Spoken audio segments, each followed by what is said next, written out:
right? But I have a lot of love for Alexis because not only is she the first person to complete the training for Impulsum, right? But she's hands down been the polar opposite of me, right? Like she's always calm and collected and cool, and when I piss people off, they go to Alexis and she's like, hey, don't hate Danny, right? Because he's pissed me off too, right? So she's always been that person for me that is able to go ahead and really listen to the hearts of some people. And I think it's only really deserving that we really listen to her story because everybody has different backgrounds, and some of y'all know my story, some of y'all don't. Y'all will eventually, right? I like to tell my story a lot, but I think it's really cool to hear the story of someone who's actually in the process of completing it, right? Like she's already almost a full week in the business, and it's profiting and it's running and it's moving smoothly, right? And I just think it's really important that we hear where she started, because there's gonna be some people 2 weeks from now, there's gonna be some people 3 weeks from now that meet Alexis as a CEO. To all of us, she's gonna be that person that was losing her attitude, right, in the field, right? I had a y'all saw me like hold her to a standard sometimes, but like this is also somebody that I have mad love for because she was the person I pushed the most, but she was also the person that showed up the most as well. And it's really the people that we look for in this business, and that's really what determines an owner, and why she's mentoring almost half of this room. And it's mostly because that when things get hard, she pushes back that much more. And people who are able to have that action reaction, right? People who are able to go ahead and know their story and know where they don't want to be, right? Is something super important. And hearing her story, most people of y'all won't know. Most of y'all are going to resonate with this because she comes from a story completely different than mine, but it's just as impactful. So I would definitely take notes and talk about the success, right? Talk about the people, like when y'all come down, we always talk about edification. Talk about how like Alexis came from this background and now she's on pace to run a 550, 750, $750,000 business. And that's something really important to talk about, okay? So if you're not taking notes, if you're not really listening to where you can impact your people, then I think you're doing this thing wrong. Because Alexis has a lot of great things to say, and her story is something super inspirational for me too. Because I think she's been able to retain some people that I couldn't retain because of her story, because of her background, and her ability to relationship build. So, without further ado, let's give it up for Alexis. Yeah. Hey guys, okay. So my story, yeah, he's right. He's a public speaker. I'm gonna sit here and I'm gonna talk.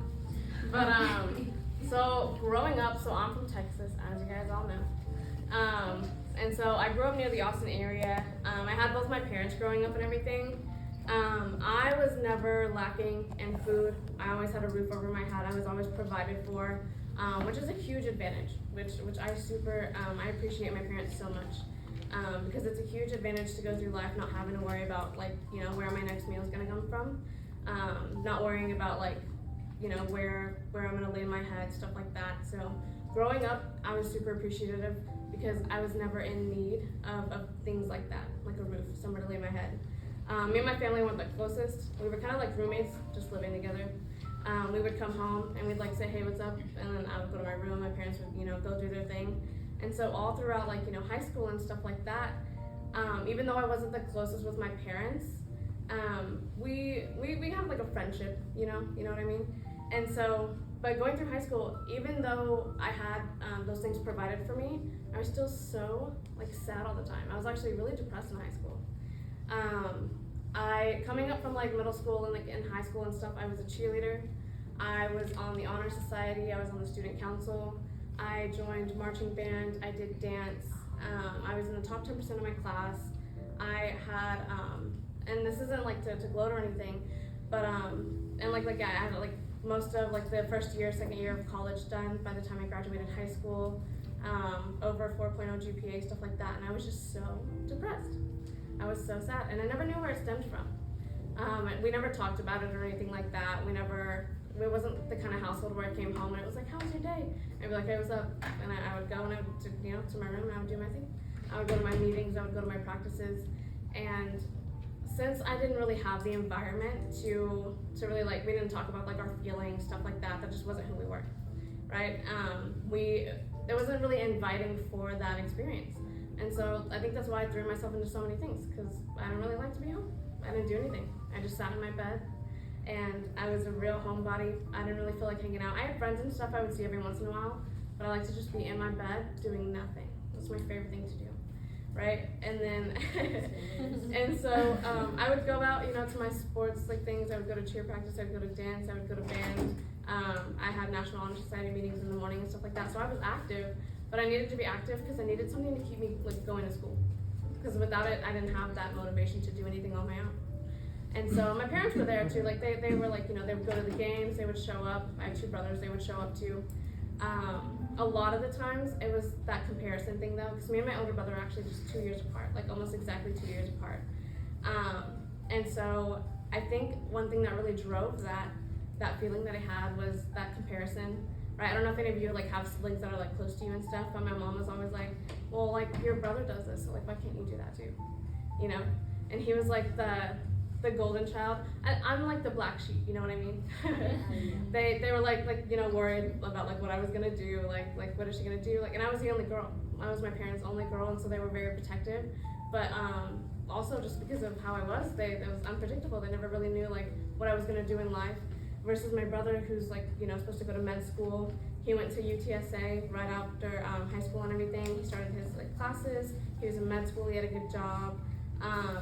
He like bought a new car, like he was able to like do these things, and I could not wait to get out of the house just because like the expectations, the not being able to like talk about the things I needed to talk about, and I didn't understand what the problem was because I just never had that, and so I didn't know I needed to like someone to talk to, stuff like that. And I was like, you just go day by day and go through the motions, right? And so right when I turned 18, I was out.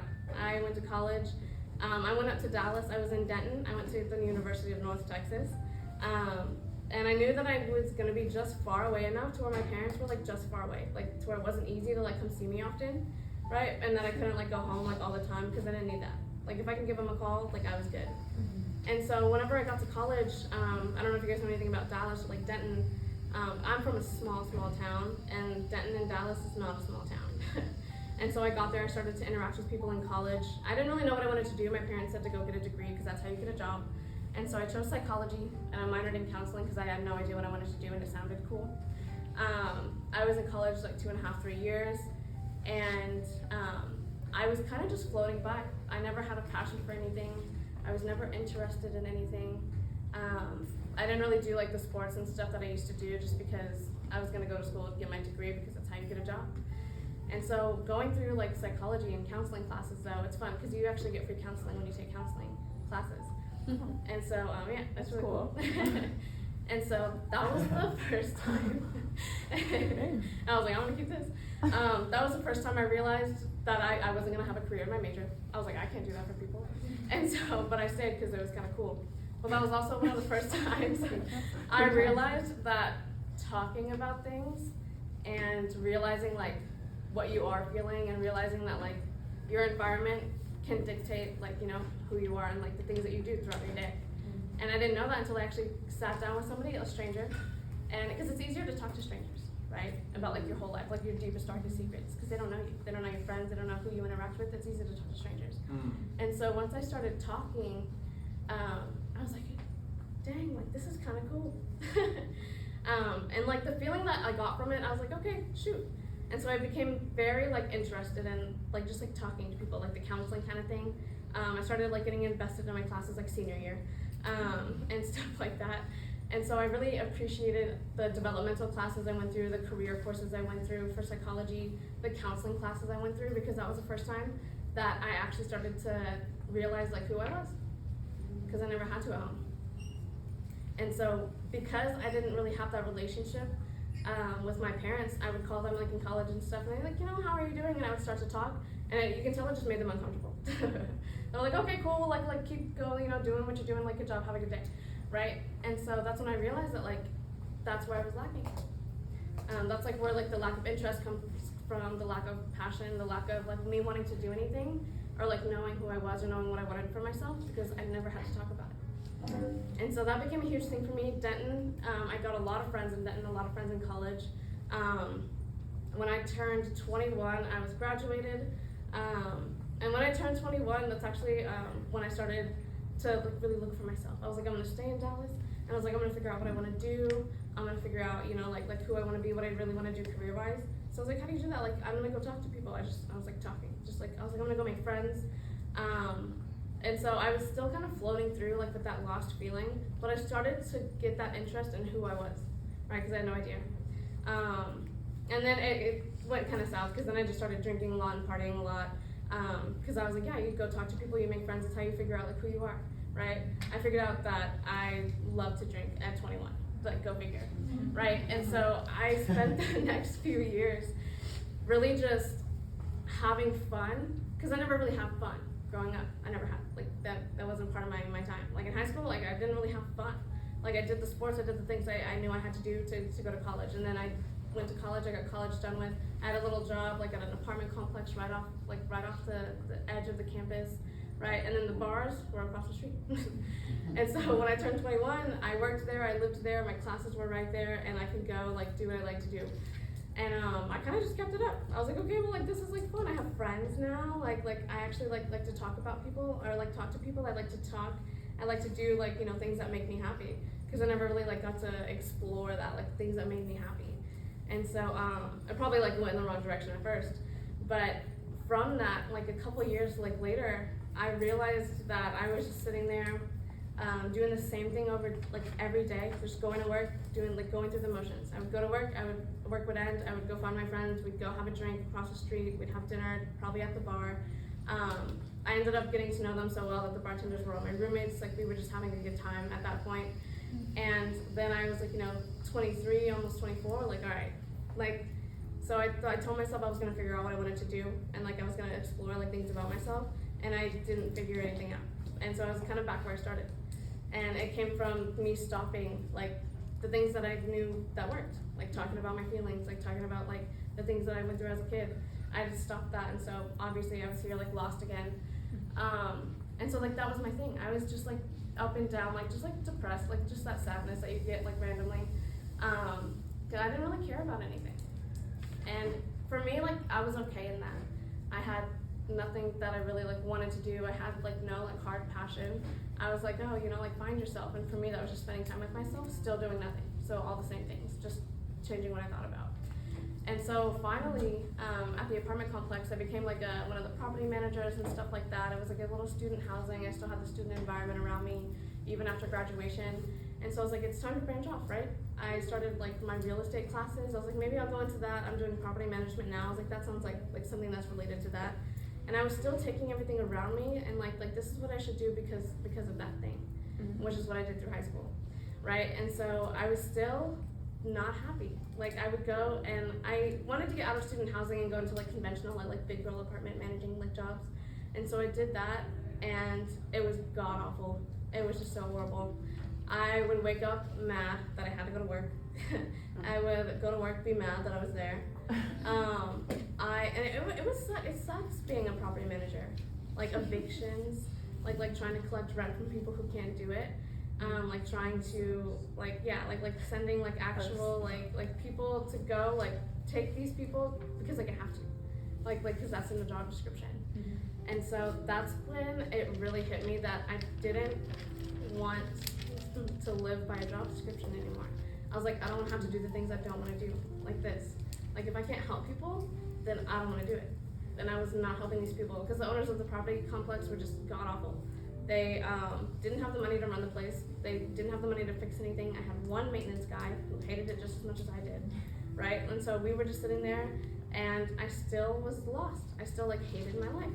I would go home, I would, you know, find my bottle of wine, I would have my wine for the night, and I would get mad because I had to go to sleep the next day, wake up and do the same thing, right? And so that not caring, finally, it hit me that I got so fed up and finally like so tired of what I was doing that became my passion, to change the situation I was in, because I knew like wherever I wanted to be, I just didn't want to be here. And I wanted it bad enough to where I finally started like, all right, like for real, like what do you want to do?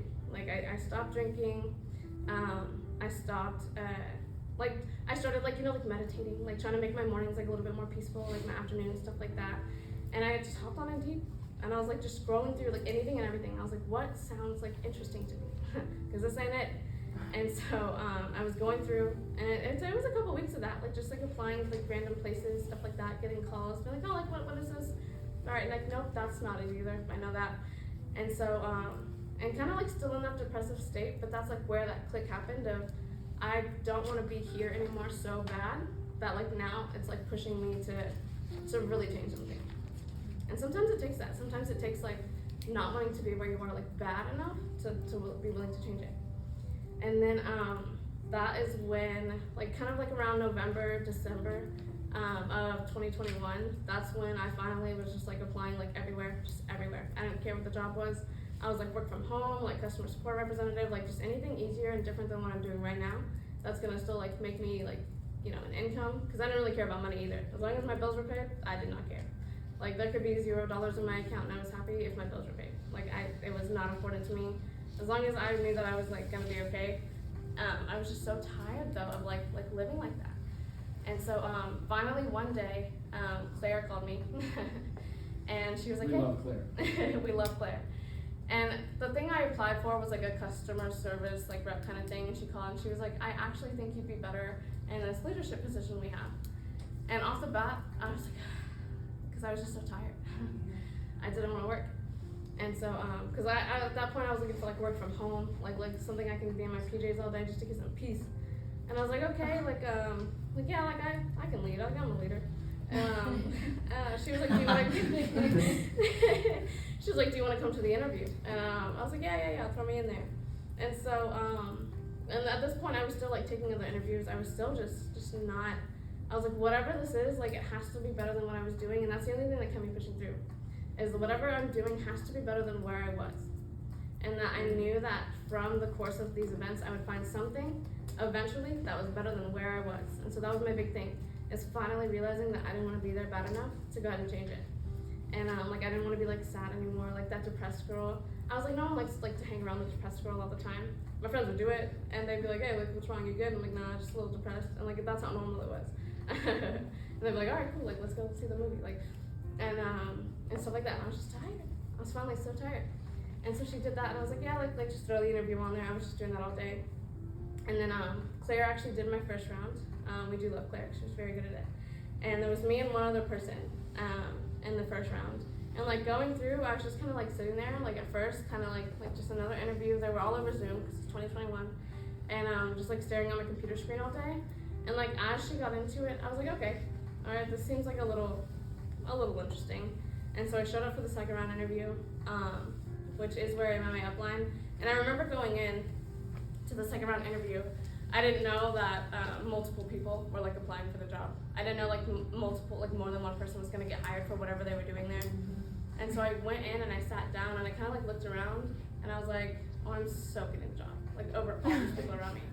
And I had that like cockiness, little confidence because of the things I've done, like graduating with a 4.9 GPA and like graduating like cum laude in college after like 2 years, like I knew that I could do the things, I just never had to apply myself because I never had to, like so I didn't.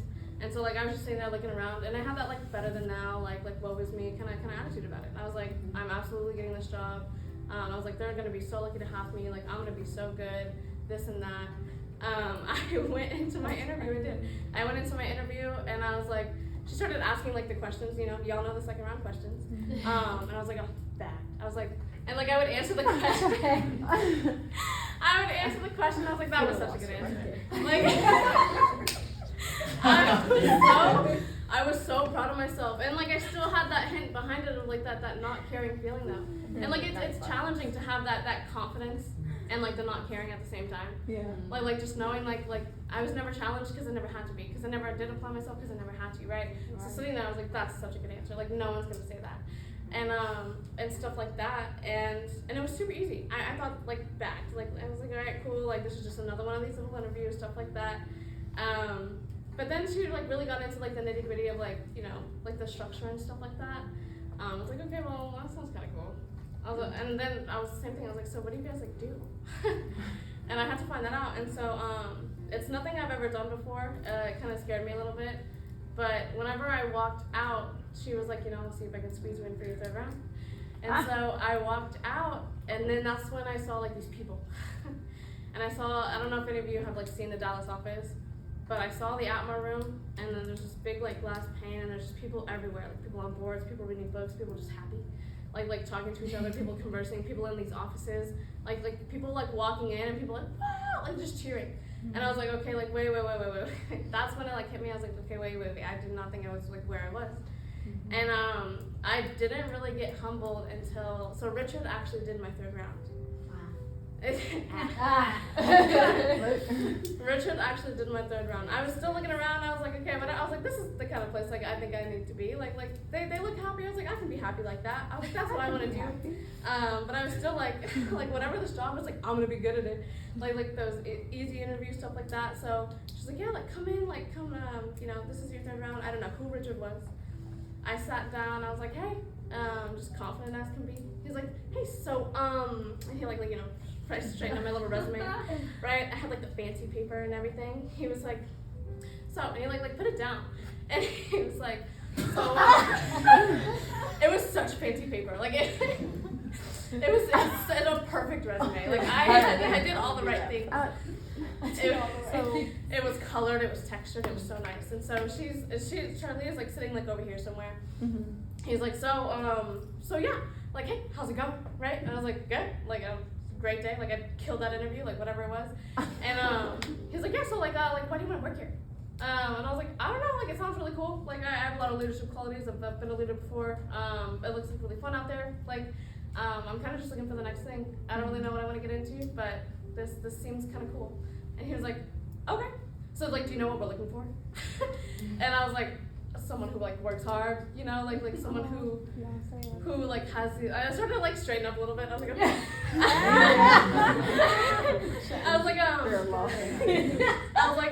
like you know, I can't even remember exactly what I said. I was like, someone who like works hard, you know, like the typical things we say. I was like, you know, like good attitude, like student mentality, professionalism. I looked around, people are in suits. I was like someone who like can walk in and look. I looked so good that day. Like people who like to like look professional, like just do the job.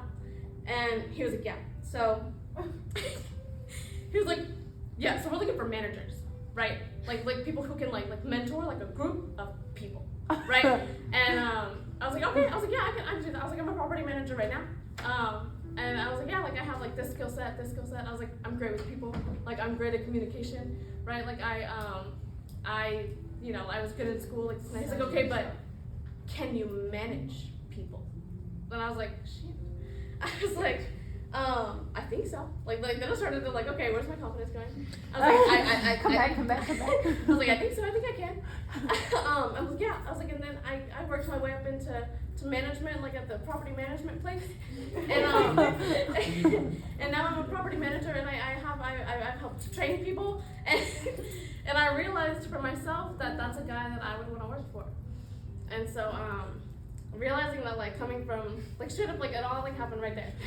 All happened right there. Like coming in like just confident as could be, like not caring about anything, knowing that like I was gonna do whatever like I needed to do just to make sure I was okay. And like by the end of the third round I was in there like straightening up like who is this man? Mm-hmm. Like who are these people? Like what are they doing? And so like I got humbled real quick, and that hasn't happened to me. It hasn't. And I was like very like shy at first, so like you wouldn't even know. But I was like, okay. And just seeing that like that somebody who could like break me down like that, like in a conversation, I was like, okay, well that's a skill set that I want.